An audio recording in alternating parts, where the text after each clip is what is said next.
I'd like to welcome everybody to the Board of Adjustments, January 29th, 2013 meeting. My name is Brad Walker. I'm the chairman. Do roll call. First calling the meeting to order.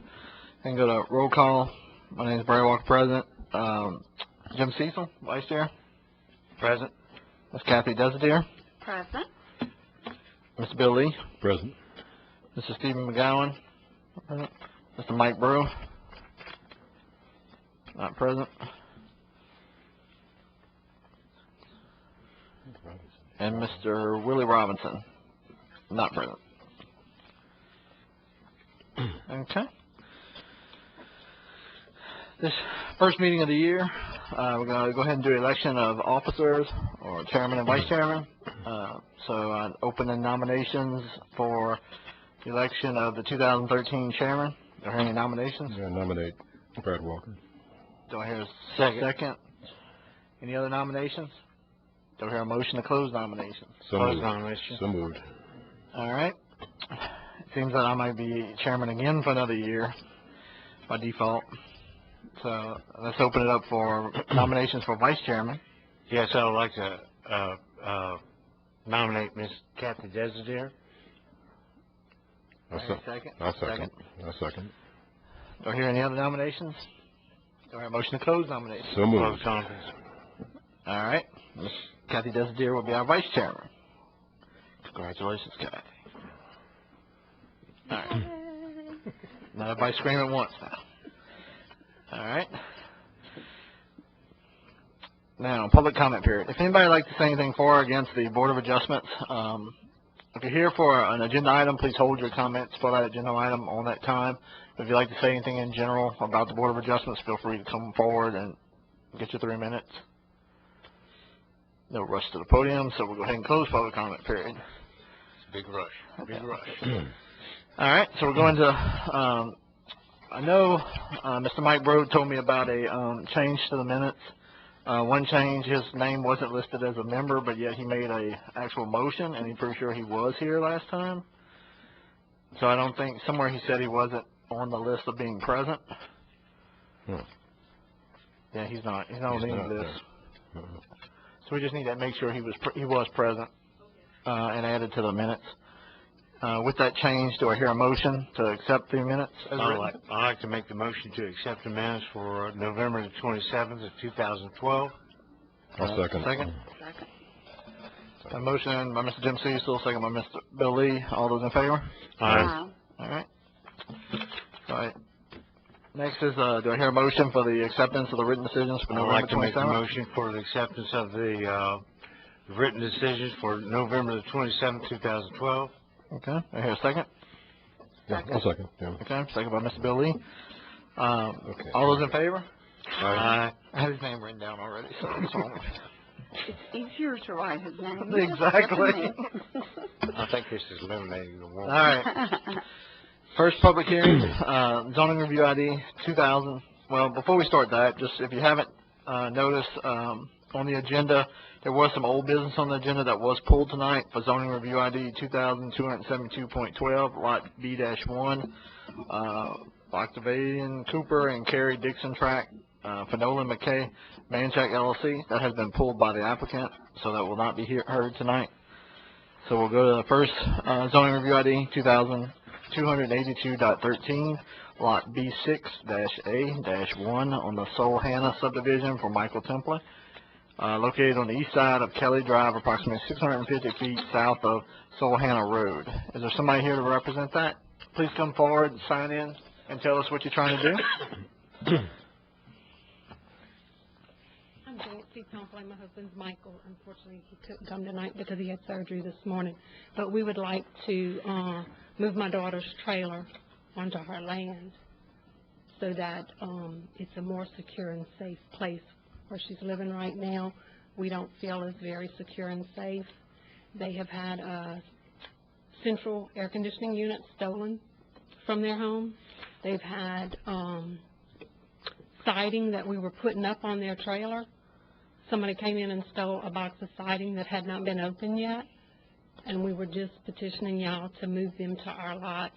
So all this stuff happened on a different lot, not just lot right here? Yes, this happened in Okay. Gonzales. where she stays. Okay. And, you know, her and her boyfriend live together. He works shift work on the river, so he's not home a lot. She doesn't want to stay by herself, but she doesn't want to leave her home because she doesn't want to leave it open for somebody to break into it. Okay. So What's currently on the lot right now? my lot, our home, Okay. And your lot is .37 acres, is that correct? yes. Do you by any chance have any photographs of your lot? No, Or ma'am. no? Okay. And the mobile home, is it in your daughter's name or is it in her boyfriend's name? It's in Jeffrey's name. Okay. It's this little piece right here, right? A little bit. I thought it was where this. I'd like No. to make a statement first. As this board convenes once a month, when we have secondary residents, first of all, I would like to find out whether or not you agree or disagree with what I'm about to say. Is one, it doesn't become rental property, okay? And if in the case of death, whatever, that this mobile home will be removed from your property if she no longer lives there. Now, we'll base everything tonight as if she's going to live there and her boyfriend. But if you're willing to say that it'll never become rental property, Oh, I don't want anybody in my backyard. okay, all right. I just want to get that out first Yes. because that's generally how we operate. Yes, sir, I understand. Lance. On the piece of the lot, this little pyramid at the end, the corner at the end, right? Yes, sir, it's corner on the end, it's lot B, 6A, it's underlined. So the drive ends there, so there's Yes. no right of way for road or anything on that Correct. property? Right, the drive ends at their, or the access ends at their property. Okay. And there's not a road back, that's another piece of property? No, sir, that's how they access the road, or access the property. Okay. I guess my biggest issue is with the ownership of the mobile home. Because it's sort of like we're allowing you to move something there that really doesn't belong to a family member. Yes, ma'am. Because if they break up, we've agreed that he can have his mobile home there. Yes, ma'am. So we've kind of created a scenario here where we're making and granting a variance for somebody who's not a family member. And usually these secondary residents and variances Our are family. strictly for immediate family members. Yes, ma'am. So that's my issue, is that your daughter does not have any ownership or legal title to this mobile home. Is this mobile home financed or No, is ma'am. it's paid off? It's paid off. So, Let's ask Lance. Lance, how's that gonna work if Yeah. the variance is would be for the daughter, is basically what we're saying in the staff Correct. comment. Yes. But, The ownership itself is just going to be who's residing in the mobile home, and the daughter's going to be in the home, so. That's that's so basically fine. it's residing, so if they do happen to break up and he wants more, he gotta move it, he has to can't just move live it in it. correctly, because at that point, he's not an immediate family member. Okay. okay. And that is understood. and is there some way that we could request that her name, as part of our condition, that her name be added to this mobile home title? That would be up to Jeffrey, but I don't see that being a problem. This is Jeffrey's mother. Oh, okay. But it'd be a condition that we. Yeah, we could put that as a We put it as a condition. So you making a motion? This Lindsay, is- you okay- this Lindsay, is you a- okay with that condition? I don't think it's necessary Okay. to protect the variance. I mean, the Okay. variance is for You don't all. think that in the future, we're not going to have anybody raise their head over that? Because that's Well, right now, according to this, we're giving the variance, if we do it as written, we're giving the variance to the daughter, and we're not actually giving the variance to a piece of equipment, like, or a piece of Well, I know, actual. but Another, like, if they were to break up, they could Yeah. require him to remove the mobile home, and she could place her own mobile home or Yeah. Right. secondary residence. So we there. don't have The to give variance the is- get, He doesn't have a claim to this variance, because we're issuing it to her daughter. her daughter. yes, I understand that, but I also understand that then you get into the situation of, what if he says, no, I'm not moving it? I mean, you've got Yeah, but a trailer here now. that's that- outside the variance. Yeah, That would that's be a outside the civil variance, issue and that he they could surrenders. handle, Yeah. Or that Okay. they call someone and say, come, Right, however they then want to he handle it. surrenders. Okay. This Alright. is, I would say this is really crowding this lot, but it's, Yeah. Well, I mean, you're not asking for variances for any other dimensions around this, so they still have to abide by all the other Setbacks. and things setbacks like and that, everything yes, sir. else. Yes, they would have to meet all setbacks. because this is effectively like 6 per acre instead of 2 per acre. I mean, 2 per And 30 I acres. think that, I think the mother and daughter has already agreed with the not becoming rental property, so I don't think that's no longer an issue, right? Okay. You wanna make your motion? Well, we need to open it up for Oh, I the do. public? Sorry. Need to open up for public hearing, have a seat. Anybody for or against this variance, please come forward. Everybody's looking at the one other guy and sitting in the back. Yeah. No. So he doesn't want to he's speak, so we're good. So we'll close public comment period. Do I hear a motion? I want to make a motion that we approve with the stipulation that as long as the daughter is residing in the mobile home can be there. And that Well, that if handles the the rental. daughter no longer resides there, that it has to be moved, and it can never become rental property. I second that motion. Okay.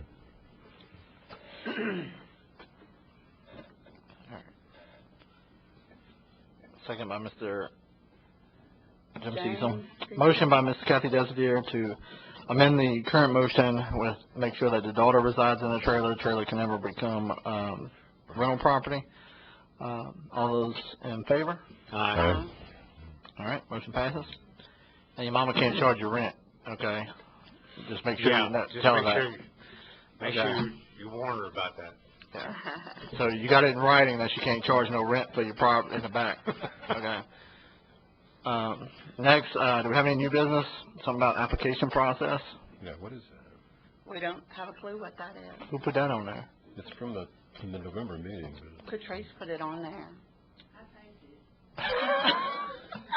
We had just discussed, in light of some representations by a former applicant that appeared to be untrue, or there were some accusations that had appeared to be untrue, that as a precaution against misrepresentations by applicants, we could either maybe swear them in Right. Oh, yeah. Right, when they that's right. testify, or we could require them to submit their hardship in an affidavit form at the outset. So when you get a packet, you have a sworn affidavit Okay.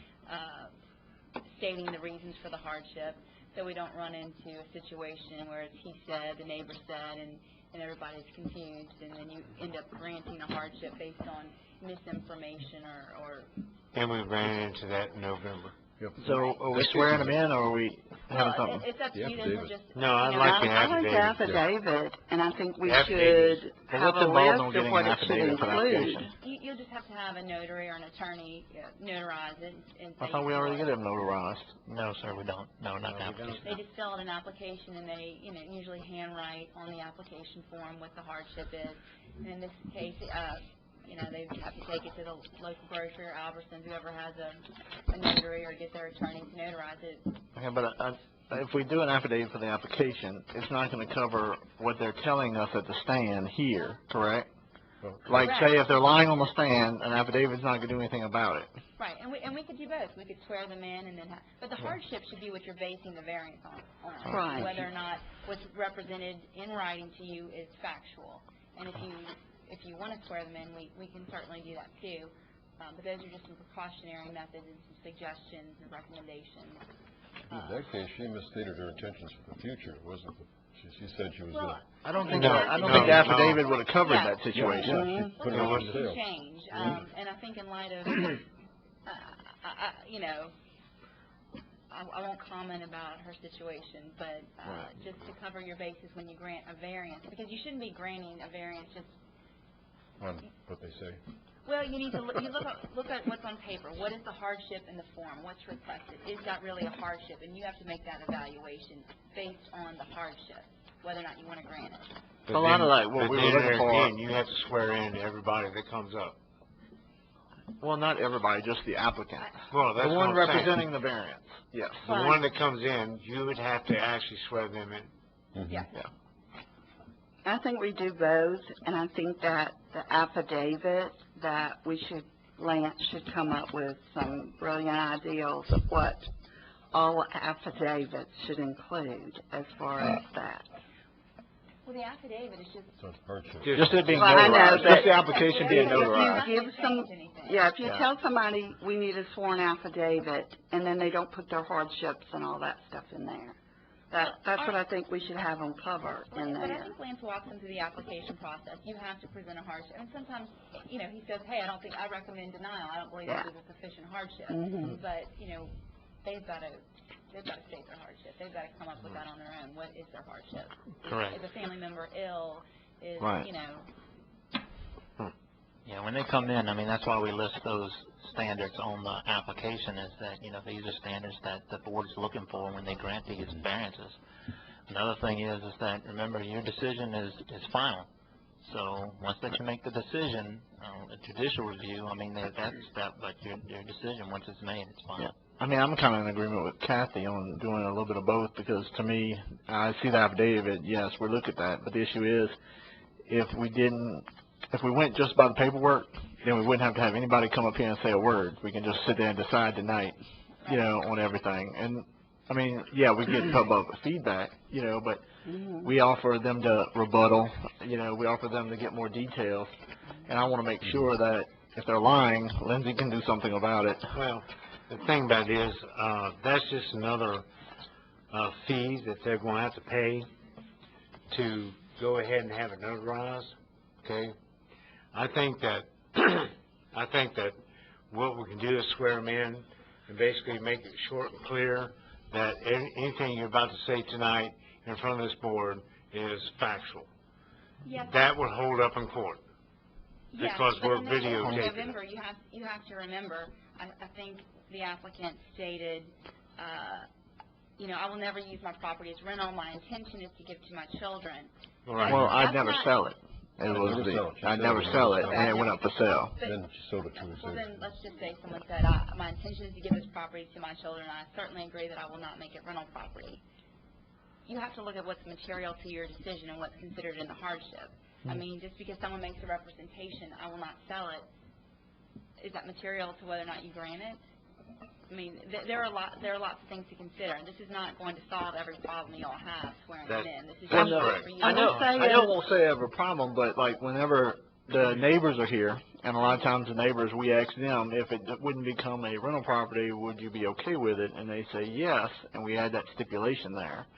You know, we'd like to know that that person abides by it, but, you know, if she says, oh, yes, I'm not going to sell it, then, you know, it basically was a representation that it was kind of like an agreement, you know, that everybody in the audience thought it was going to be sold, but we heard her right here saying she wasn't going to sell it. So it was kind of appeasing the neighbors, you know, to help kind of balance our decision. You know what I'm saying? And Right. so, I understand how it was used as leverage. I just don't know that representation was material to whether or not you gave the hardship. I understand it was an intent to win you over, Right. but you could not place that stipulation on a piece of property. You couldn't say, and you can't sell it. That's Right. not one of the stipulations you can place on the property. right. So that's not the very best example of this recommendations application, but I mean, it may help in that situation. Yeah. Well, and are we saying that we want this affidavit on every request, or just on requests that are, It would have to be every request. yeah? It has have to be every request, because that didn't show partiality. Well, Mhm. every request You as far got- It as, has to be every request. every request as far as affidavit, but as far as swearing in, just that, because the first question I usually ask them is, what's your hardship? Or come, please tell us your hardship, you know? I'd like to know what they're saying right there is truth, you know? Or if not, then they can be per penalty of law type thing. So that's why I think they should be sworn in, but you don't have to swear everybody in that comes to the No. podium. Oh, no. exactly. You know? No, that's not, it's just the And applicant. as far as our remedy at law, we're not gonna start going after, witnesses and neighbors for perjuring in front of you all. It's just the applicant. We wanna make sure. Yeah, that's the what I'm saying. the It's the information applicant. you're given upon which you base your Correct. decision is accurate. Right. And if it's not accurate, then we need to be able to say to a judge, you know, this is the information we have. We're not comfortable with this variance. It was granted under false pretenses. We'd like it revoked. Correct. Well, and that's why I said there's no use to have two. I think there should be just one. And if you swear in that applicant, then whatever they say on video, we can prove that. Yes, yeah.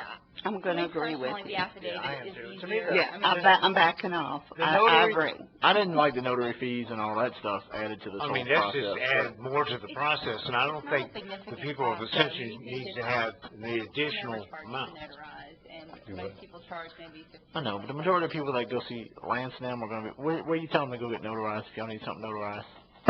It used to be across the street from the White House, Yeah, I usually tell them, the banks, you know, go to the bank will usually do it for you. and they're going to usually charge for Yes, they do. $12, No, it's more than $15. that. Yeah, but No, still. more than I that. paid around 20 recently. Yeah. Yeah. They're already Let's paying for just go application with- fee anyhow. Yeah, let's just go with the swearing in, and Would if that we be- see that we would need that be a problem to additional, we swear 'em can in? change it. No, it would not be a problem. Okay, just the applicant. We agree with that. Okay. So what do you need for us to start doing that? We'll start Motion? doing it. We can, yeah, let's. Do I hear a motion? I'd like to make a motion that we just swear the applicant in order to get this application process, handled correctly. I'll second that. And, I really, no offense, but I don't really know that we need to impose another fee on them. Yeah, I agree. Okay, so I have a motion by Mr. Jim Cecil, second Yeah. by Mr. Bill Lee to swear in all applicants, before, during each zoning review ID. And that, All those in favor? Aye. All right, motion passed.